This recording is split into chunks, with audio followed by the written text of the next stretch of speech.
Buenas noches a todos. Una vez más aquí en Divagaciones Libertinas. Hoy tenemos el gusto de que nos acompañe el poeta José Reyes González Flores. Este, aparte de poeta, es ensayista y semiotista o semiólogo, como gusten conocerlo.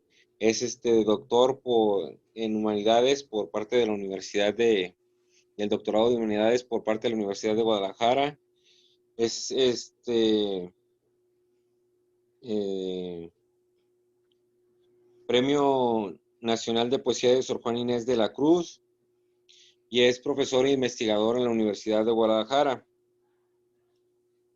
Hoy queremos tomar un poco del tiempo del profe para que nos hable de su camino en la poesía, de cómo ha sido su acercamiento a a la poesía, cómo ha sido este trayecto, este caminar, ¿no?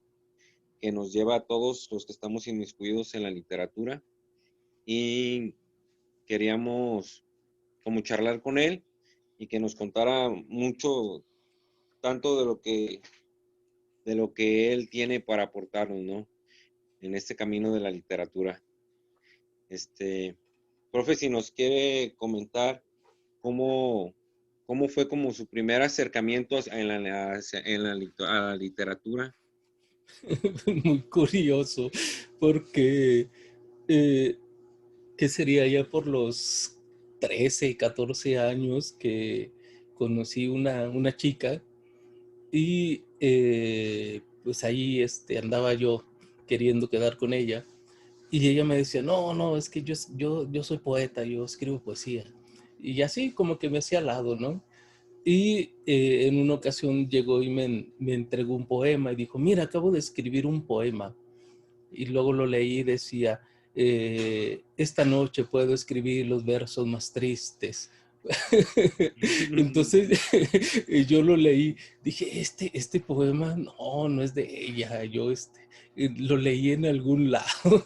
Yo tenía como 13 o 14 años y era un poema que había pues leído por ahí en la secundaria, no me lo encontré en la biblioteca y leí este libro. Entonces no le dije nada.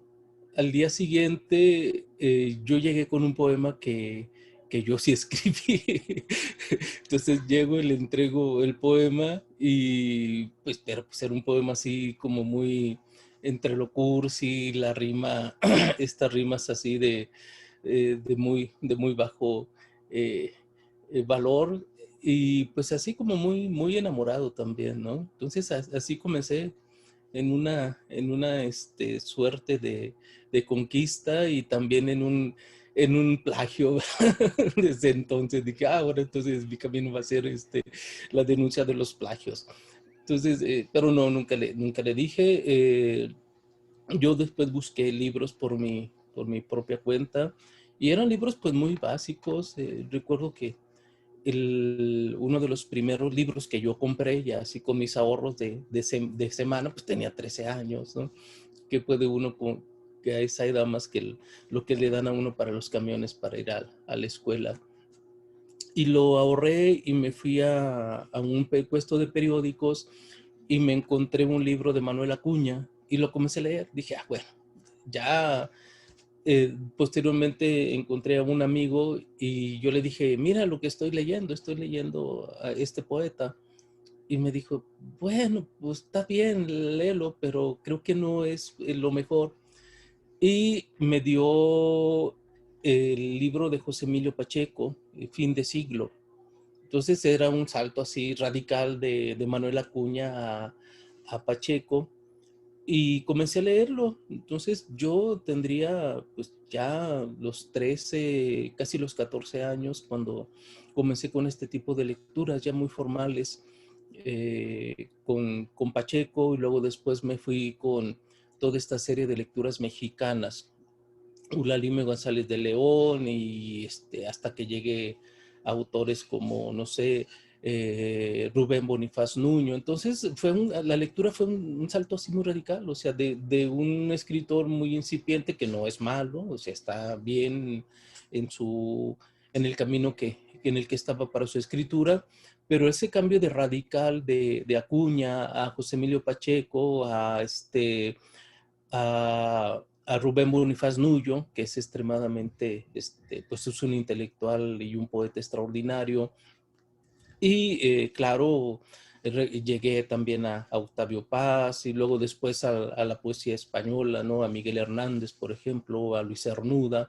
Y yo tendría quizá ya ahí como 15, 16 años cuando estaba leyendo a estos autores. Estaba leyendo a Yorgos Séfiris, por ejemplo, a Odysseas Elitis, y tenía esa edad, 16 años, 17 años, y así se iban formando, llegando los autores muy pesados, muy complejos. Y yo recuerdo también que en la biblioteca me encontré los cantos de Ezra Pound, y mi profesor me decía, no, pero es que tú tienes 17 años, o sea, no vas a entender nada de esto. Y yo seguía por ahí, seguía escribiendo. Entonces, estos son así, fueron como mis primeros maestros donde yo encontré quizá al principio un asunto de la imitación de los ritmos, ¿no? Con Bonifaz Nuño, esa poesía perfecta, endecasílaba, de una precisión conceptual, de imágenes, de metáforas y una serie de recursos que yo no entendía, pero que me llamaba mucho la atención y que de alguna manera yo también estaba imitando, porque luego comencé a escribir a la manera de Bonifaz Nuño, me encuentro a Muerte sin fin de Gorostiza y también me gusta, y de pronto voy captando así como los ritmos y las formas que ellos están trabajando. Y es esa manera así como muy joven de haber ingresado a la poesía de esta manera tan extraña. Pero también yo ya había intentado otras cosas, yo hacía escultura y claro que no tenía ningún maestro, pero yo ya estaba haciendo algunas tallas. Y al final de cuentas me fui por la literatura y me fui particularmente por la poesía. Eh, a los 17 años escribí un libro, ni sé dónde está, que se llamaba Poesía Adentro, un libro de poesía que ganó por ahí un premio estatal de poesía. No había dinero de por medio, es solamente un diploma y un trofeo de beisbolista, ¿no? El primer lugar está ahí, el trofeo de beisbolista, pero ahí yo voy muy feliz con mi trofeo de beisbolista por haber ganado el premio estatal de poesía en Durango. Eran estos premios que convocaba el famoso CREA o INJUVE, ¿no? Primero CREA y luego después el INJUVE, o INJUVE y luego CREA, no recuerdo. Y gané ese premio, me dieron este trofeo y un diploma nada más. Y al siguiente año volví a participar con una novelita y con un libro de cuentos y con un libro de ensayos. Ya no podía participar en poesía, pues ya lo había ganado. Y curiosamente gané los tres. Y de allí pues al nacional, ¿no? Eh, y también fue muy particular porque en ese año yo ya tendría que casi los 18 años y me ofrecieron un taller de poesía. Yo le dije, sale, vamos a dar ese taller de poesía para los jóvenes. Y resulta que ya los que llegaron al taller no eran jóvenes, porque ya traía que premio estatal de poesía, que premio estatal de cuento, que premio estatal de ensayo, que premio estatal de poesía, de novela. Y cuando yo llego al salón, coloco mis libros y mi libreta donde yo traía algunos apuntes, porque estaba ya escribiendo un libro sobre teoría literaria, allí entre 17 y 18 años, porque pues dice a ver cómo está funcionando la poesía, qué lo hace que sea tan especial y tan sencilla y tan compleja al mismo tiempo. Y cuando llego al salón ya había unas personas, la mayoría de ellos eran mayores que yo, algunos ya 30, 40, 50 años que fueron al taller, Y yo llegué y puse mis libros y mis notas en el escritorio y comenzaron a llegar, ¿sí? Y ya le dije, bueno, pues vamos a comenzar el taller. Y dijo, tú lo vas a dar, tú lo vas a dar. Digo, pues sí, yo lo voy a dar, yo lo voy a coordinar. Y no creía que fuera tan joven dando un taller de poesía, ¿no? Cuando ellos ya eran mucho, mucho mayores que yo. Entonces, esas son así como las cosas muy curiosas. En ese entonces conocí a un cuentista y a un poeta, Roberto Moreno, que se nos acaba de ir, si no mal recuerdo. Y a mí me tocó presentarlo, yo era muy joven, me tocó presentarlo. Y me hizo una recomendación porque me dice, ¿cómo te llamas? Pues José Reyes González Flores. Dice, es que José Reyes González Flores no es nombre de poeta. Y dije, bueno, pues, pero es mi nombre, o sea, no tengo otro más que este. Y dijo, pues te sugiero que te llames Reyes González Flores, quítale el José. Dije, no, pues me voy a llamar José Reyes. Y es como yo he estado firmando mis libros desde hace mucho tiempo, ¿no? Aunque ya sabemos que pues, las partes legales ahí debe aparecer completo.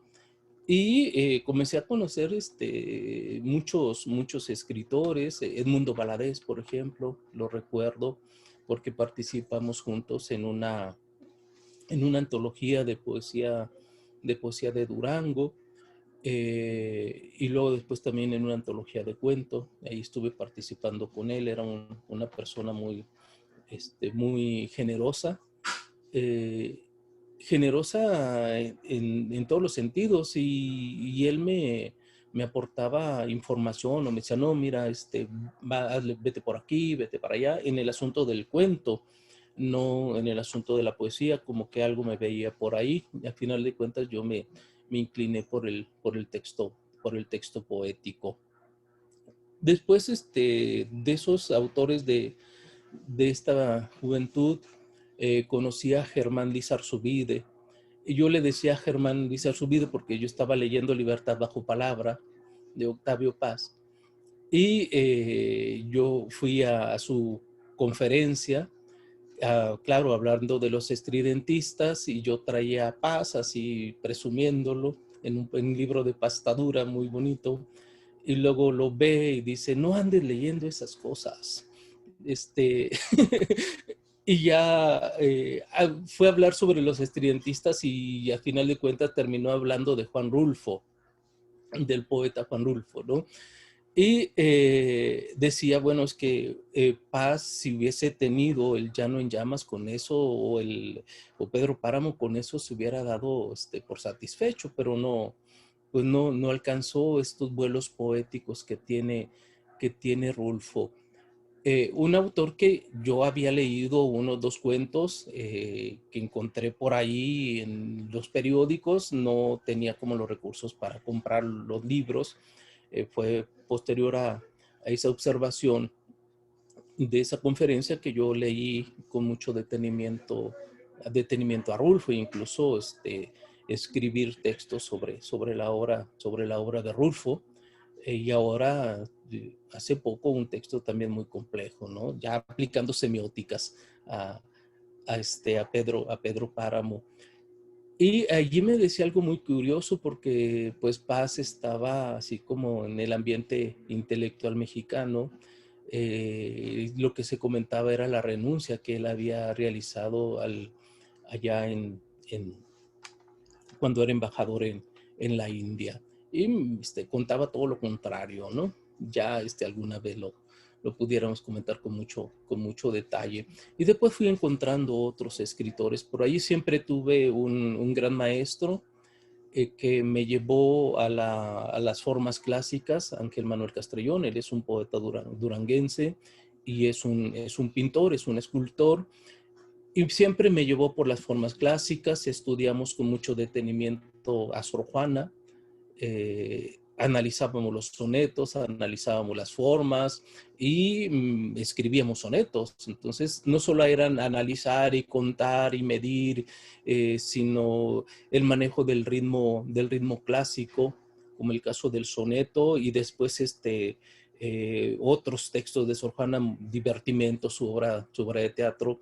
Pero el caso de la poesía, estudiábamos una serie de sonetos y luego nosotros escribíamos un soneto para tener ese ritmo. Entonces, lo que yo encontré allí, lo que yo veía en Bonifaz Nuño, lo que yo veía en Pacheco, José Emilio Pacheco, o ahora en Sor Juana, es que la poesía, lo que hace la poesía es el ritmo, ¿sí? Es la música, es la cadencia, es eso que hace que fluya las palabras, aunque estén ahí impresas, van fluyendo las palabras, y yo me los imaginaba así cada vez que leía a estos autores, ¿no? Cuando leía no sé, a Paul Celan, yo leía su poesía y me parecía que iban así como moviéndose los versos, ¿no? Me gustaba imaginar eso, que el ritmo iba pasando de palabra en palabra y se desplazaba hasta el final del texto. Entonces, yo he considerado que el acto de vida de la poesía, lo que lo hace estar vivo, lo que lo hace respirar es el ritmo, es la musicalidad, es la cadencia, es la armonía que hay allí, y que es algo muy, muy difícil de encontrar. Y lo he trabajado mucho por este lado, ¿no? Las formas clásicas, claro, que aprendí muy bien de Ángel Manuel, y que posteriormente, ya mucho tiempo después, quizá, no recuerdo, los 24, 25 años, que llegó a Durango un poeta extraordinario que acaba de morir, José Vicente Anaya, que llegó a dar un taller de poesía que se llamaba Taller Seminario Nelly Campobello, en homenaje a la escritora duranguense, cuentista y novelista y bailarina de ballet clásico, bailarina de ballet clásico. Y yo recuerdo allí que él llegó, nos presentamos todos en el taller y todo el mundo se presentaba mencionando los premios. Es que yo soy premio fulano de tal, es que yo soy premio sutano, es que yo he publicado tantas cosas, ¿no? Yo no había publicado nada más que en periódicos. Y yo les dije, bueno, tus premios no te hacen poeta, tus premios no te hacen novelista, tus premios no te hacen cuentista, son muy malos. O sea, aquí se demuestra que ganar un premio no te vuelve poeta, ganar un premio no te vuelve novelista, te vuelve poeta la vida, te vuelve poeta la lectura, te vuelve poeta el estudio, te vuelve poeta esa intuición que no todos llegan a desarrollar en términos de los textos, del texto poético. Y se enojaron todos conmigo, entonces yo ya no regresé al siguiente taller, porque era cada mes, yo ya no regresé. Y al siguiente taller me mandó llamar, dijo, oye, dice Anaya que vaya. Le dije, no, yo no voy, ¿para qué? Pero ande, estamos estudiando los futuristas. Dije, ¿y esos quiénes son? Ah, pues son unos poetas italianos. Y luego también vamos a estudiar a los surrealistas ahí con Bretón. Y dije, y me enseñó la antología de poetas italianos que estaban leyendo, y se me hizo muy atractivo. Dino Campana, Ungaretti y demás. Y regresé al taller. Es en una biblioteca muy bonita que está en la parte alta de un cerro donde se ve toda la ciudad. Allí fue un fortín, según entiendo, donde vigilaban cómo entraban las fuerzas de Carranza y estas luchas allí con los villistas, y allí era como un puesto de observancia, ¿no? Y allí estaba la biblioteca, yo estaba sentado en una de las escalinatas, dando la espalda a la entrada de la biblioteca. Entonces él llegó y se sentó al lado mío y me dijo, qué bueno que viniste, te traje estos regalos, ¿no? Y me entregó la antología de los futuristas, que yo ya la había ojeado y que era fascinante, pero yo no tenía era muy difícil conseguirla, no tenía para comprarla, todavía estaba estudiando, 24 años, todavía ni tenía un trabajo, ni había terminado ninguna carrera como para trabajar. Y me dio el libro de los futuristas y me entregó una antología también de los suprarrealistas, ¿no? Él decía que eran suprarrealistas, sino surrealistas, con Breton allí a la cabeza.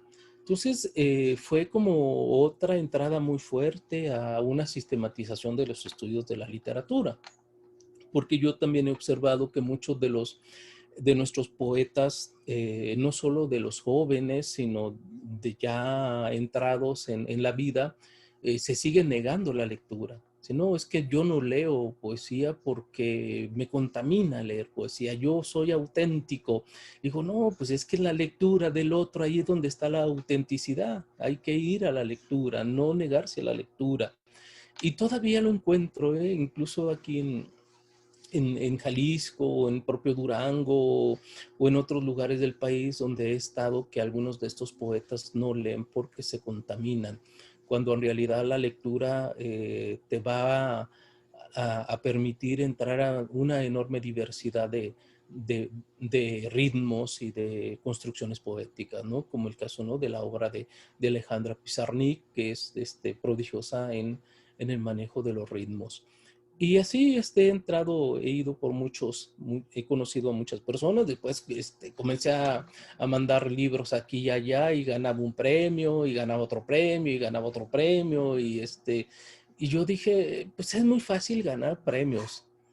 Y ya ya decidí no enviar libros a concursos porque me parecía tan fácil ganar el premio.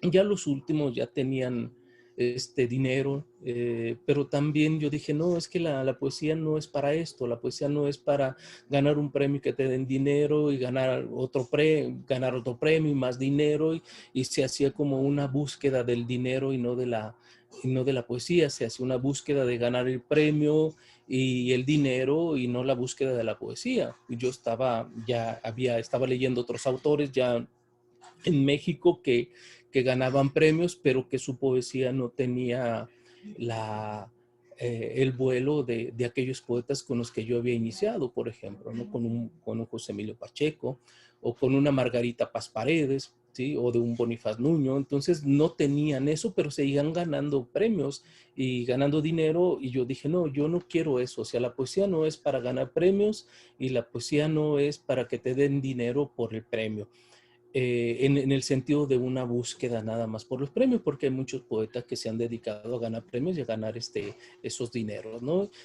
Y digo, no está mal, no está mal, pero a mí se me hacía tan fácil ganar un premio que dije, no, esto no es lo que yo quiero, y dejé de participar en los premios, y dejé de participar en la búsqueda de becas, porque también estuve becado por ahí para escribir ensayo y para escribir poesía. Lo curioso es que cuando me becaron para escribir poesía, el libro que yo escribí era muy malo, si no me gustó. Era un libro que tenía que ver con la música, pero no había música en ese libro, no había armonía en ese libro, y sin embargo había ganado una beca para escribirlo. Yo cuando terminé el libro dije, no, el dinero que te dan cada mes y la exigencia de estar entregando un poema, una serie de poemas cada mes, no hace la poesía. Yo me di cuenta ahí, ¿no? Sí, gané otros premios, otras becas, como la beca que me dieron por escribir el ensayo sobre José Revuelta, sobre el Apando, y creo que de allí sí resultó un buen libro, una mala edición, pero sí un buen libro. Y también me alejé del asunto de las becas literarias, de los premios, de hacer como estos juegos políticos en los que pronto se involucran los escritores, se involucran a la propia literatura. Y por ahí Disculpe, va los maestro, caminos. perdón, Sí, dime. no quise interrumpir. ¿Cree entonces que las becas corrompan a la poesía o a los ensayos o a los análisis según sea el caso de la beca? Pues lo que yo he observado es que la beca sí te ayuda, o sea, no estoy en contra de eso. Estoy en contra de que pronto el escritor se vuelva como, sea fácil de corromper por la beca o por los premios, ¿no? A eso sí es con lo que yo no estoy de acuerdo. Además, el poeta, pues no está para eso. El poeta es poeta. Claro, también el poeta come, paga luz, paga agua, necesita recursos, pero no en el sentido de llegar a una situación de poder y estar recibiendo constantemente las becas, ¿no? Hay escritores que desde 1900 tenían becas, desde 1990 tenían becas hasta todavía en estos tiempos, ¿no? Una beca de todos los años, un año y otro año, y su literatura no era la mejor, no había una buena producción. Eh, yo recuerdo a Naya cuando yo participé por una de esas becas y yo le decía, no, maestro, yo no me interesa participar en esas becas. Este, a mí me parece que todos los que han ganado esas becas de pronto están escribiendo discursos favorables para el gobernador o para la esposa del gobernador, ¿no? El poema para el esposo del gobernador. Yo estaba en Durango todavía. Y Anaya me dijo, no, José, participa, porque esa beca ya la pagó tu papá con su trabajo y la pagó tu abuelo con su trabajo. Y dije, pues sí, es cierto, esa beca es mía, pues ya la pagó mi papá, ¿no? Y pues gané esa beca. Fue, no recuerdo si fue otro libro de poesía que tampoco fue un buen libro. O sea, son de esos libros que yo ni se publicaron y que no están muy cercanos a mí porque era un asunto de los compromisos que uno firma ahí con la institución de cultura, ¿no? De estar entregando tantos poemas en tal mes. Sin embargo, sí era capaz de escribir muchos poemas en un mes. Yo recuerdo con José Vicente Anaya, que nos dijo, pues para el siguiente vez que veamos, no sé, creo que la literatura de Japón, ya ven que él es un especialista en literatura china y japonesa, lo era, murió hace poquito, y dijo, bueno, pues para la siguiente mes hay que traer 100 poemas. Dije, oh, caray, ni cuando tenía la beca.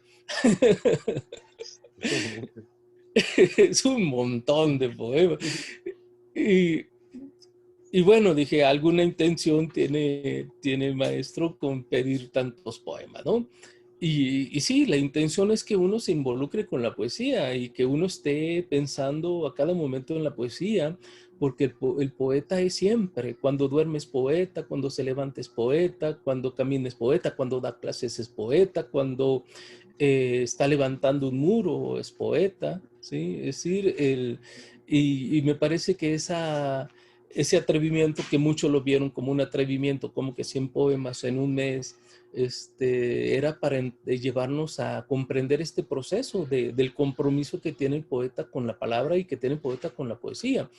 De tal manera que sí, yo me levantaba, ya trabajaba en una universidad dando clases de literatura y de física y de matemáticas, porque había terminado mi ingeniería y estaba en el proceso de la licenciatura en comunicación.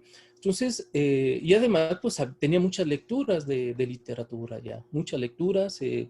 Había estudiado también sociología, ya me había acercado a Ferdinand y ya me había vacunado con la semiótica y a Humberto Eco también, entonces ya estaba muy metido ahí. Y yo recuerdo que cuando iba en el autobús al trabajo, siempre llevaba mi libreta y en cada momento escribía un poema. Observaba algo y escribía un poema, llegaba a la clase y escribía un poema, salía, o sea, siempre estaba escribiendo poesía todo el día. En la noche despertaba y despertaba con un poema. O sea, era así como una manera de descubrir ese compromiso que los poetas o que los seres humanos cuando hacen arte están comprometidos con ese arte. Son poetas y son pintores y son músicos siempre.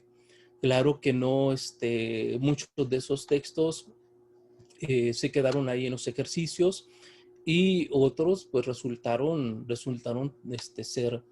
ser interesantes o ser buenos, y algunos sí fueron publicados por allí en algunos libros.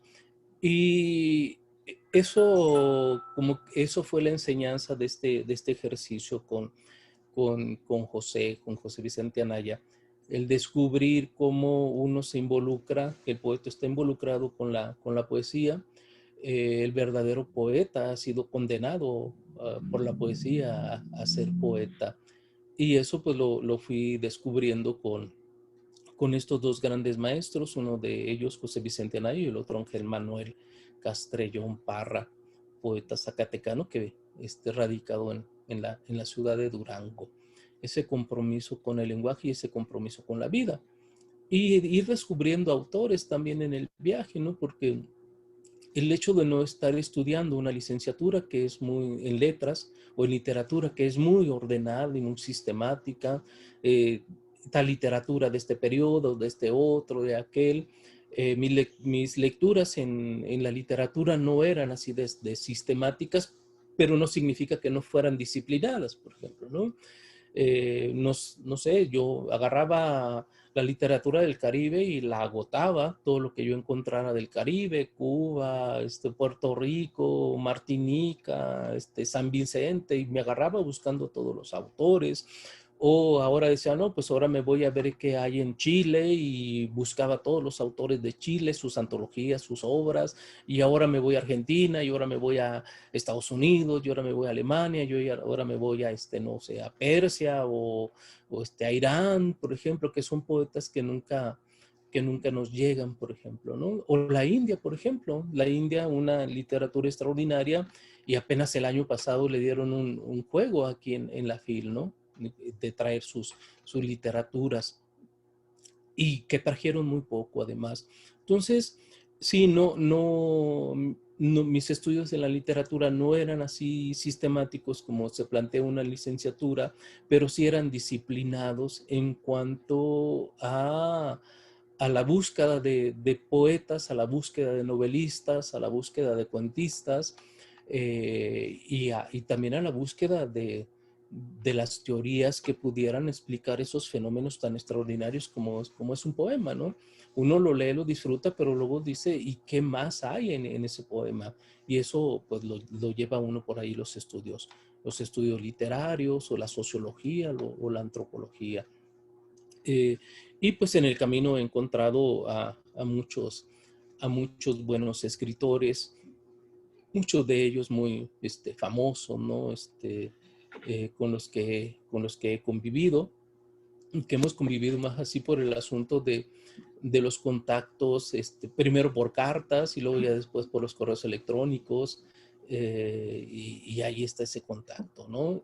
Escritores que ahora son famosos, no sé, el Sacros, el Kraus, el Macías, Soneli Kioseyan, escritoras muy, muy famosos, o incluso el mismo David, David Huerta, ¿no? Que por cierto, él fue uno de los jurados del premio Sor Juana.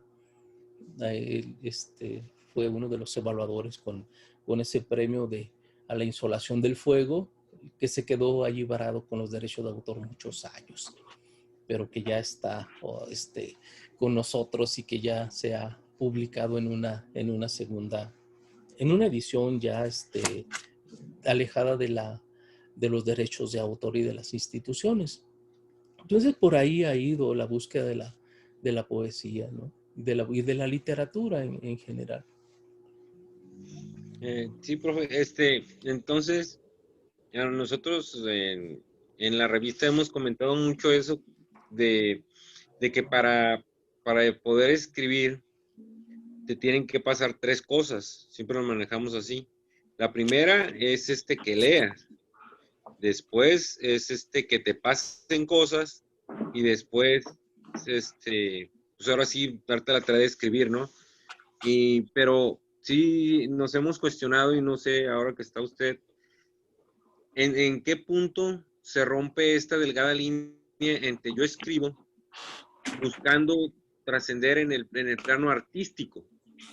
O sea, buscar el arte realmente y en qué punto entra pues, tengo que subsistir y todo. Esa delgada línea, ¿cómo la podríamos manejar? Porque si bien se puede, como usted nos lo presentó, se puede viciar, ¿no?